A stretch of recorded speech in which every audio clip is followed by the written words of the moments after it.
Hi friends, welcome back to GK today.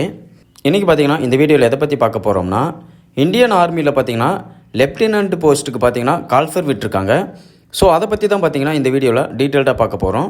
So வாங்க வீட்டுக்குள்ளே போகலாம். இந்த போஸ்ட்டோட நேம் பார்த்தீங்கன்னா ஷார்ட் சர்வீஸ் கமிஷன் ஆஃபீஸர். இது பார்த்தீங்கன்னா என்சிசி முடிச்சவங்களுக்கான ஸ்பெஷல் போஸ்ட்டு.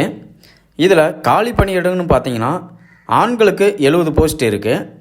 இதில் 7 இடங்கள் பார்த்தீங்கன்னா போரில் இறந்த இராணுவ வீரர்களின் வாரிசுகளுக்கு பார்த்தீங்கன்னா ஒதுக்கியிருக்காங்க. பெண்களுக்கு பொறுத்தவரை 6 போஸ்ட் இருக்குது. அந்த 6ல் ஒரு போஸ்ட் பார்த்தீங்கன்னா போரில் இறந்த இராணுவ வீரர்களின் வாரிசுகளுக்கு பார்த்தீங்கன்னா ஒதுக்கியிருக்காங்க. சம்பளம் பார்த்தீங்கன்னா 56,100 ரூபாயிலிருந்து 1,77,500 வரைக்கும் கிடைக்கும். வயது வரம்பை பொறுத்தவரை 1/1/2025 தேதியின்படி பார்த்தீங்கன்னா 19 முதல் 25 வயசுக்குள்ளே இருக்கிற மாதிரி இருக்கணும். கல்வி தகுதியை பொறுத்தவரை பார்த்தீங்கன்னா ஏதேனும் ஒரு பாடத்தில் குறைந்தது 50% மதிப்பெண்களுடன் இளநிலை பட்டம் பெற்று என்சிசியில் குறைந்தபட்சம் சி சான்றிதழ் பெற்றிருக்க வேண்டும்னு சொல்லியிருக்காங்க.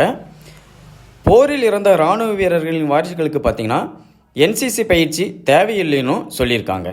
அடுத்து உடற்தகுதியை பொறுத்தவரை ஆண்கள் பார்த்தீங்கன்னா 157 சென்டிமீட்டர் உயரமும் உயரத்திற்கேற்ற எடையும் இருக்கணும்னு சொல்லியிருக்காங்க.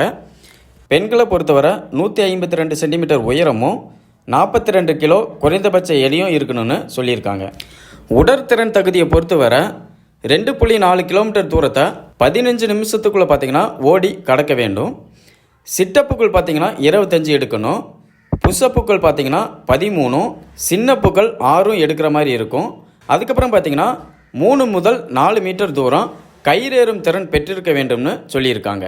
ஸோ இந்த உடற்தகுதி, உடற்திறன் தேர்வு, மருத்துவ பரிசோதனை மற்றும் எஸ்எஸ்சி தேர்வின் மூலமாக தான் விண்ணப்பதாரர்கள் தேர்ந்தெடுக்கப்படுவாங்க.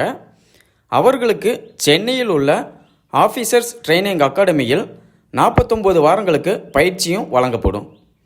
அக்டோபர் 6 பார்த்தீங்கன்னா பயிற்சி தொடங்கப்படும். 6 மாத பயிற்சிக்கு பின் லெப்டினன்ட் பணி வழங்கப்படும்னு சொல்லியிருக்காங்க.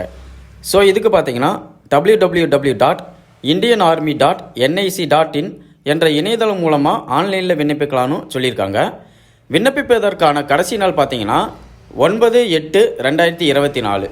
ஸோ தகுதியுள்ள மற்றும் விருப்பமுள்ள விண்ணப்பதாரர்கள் விண்ணப்பித்து பயன்பெறுமாறு கேட்டுக்கொள்கிறோம். ஸோ நாள் பார்த்தீங்கன்னா கம்மியாக தான் இருக்குது. முடிஞ்ச அளவுக்கு இந்த போஸ்ட்டை ஷேர் செஞ்சு உங்கள் நண்பர்களுக்கு தெரியப்படுத்துங்க. நன்றி.